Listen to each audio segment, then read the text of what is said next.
definitely the supply chains around the world will need to make some adjustments. But at the same time, I think the good news for China is that ultimately this is where the biggest market is. This is where the biggest population is. This is where the biggest demand is. And this also happened to be where most of the money is and the most, I would say, personal savings are. So I think China has one big thing going for it is that it happens to be both the biggest factory and the biggest market in the world. So like I said just now on energy, we just invested into an energy internet company that's products basically reduces every building that uses it by 1/3 energy cost. This is the type of, I would say, innovation that is happening in China purely because this is life-threatening. On the medical side, the telemedicine will be very surprising. We are looking at, for example, where you can go, let's say you go shop at the mall, and after you do shopping at the Walmart, you will go into, you can take your child who is feeling a little bit, under the weather, into almost like a photo booth, except that the photo booth is not a photo booth. Inside it is all sorts of sensors, and go in and almost like a take a picture, instead of taking a picture, you take the test. So that machine will do all sorts of tests for the kid, and instantly will give you a preliminary diagnosis and perhaps tell you whether you should go to the hospital or not.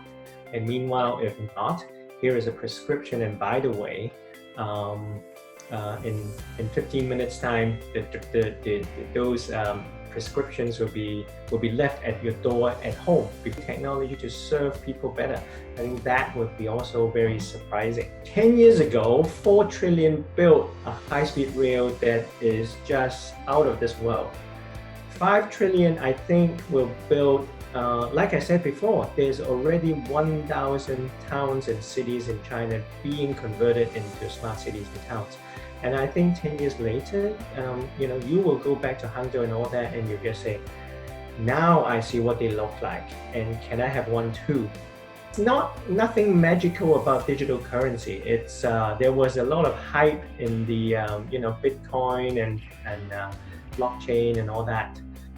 What we are proposing in China on digital currency is basically to say, what if I can give you an RMB, and instead of having to print a piece of paper, why don't you just put it inside your mobile phone, correct?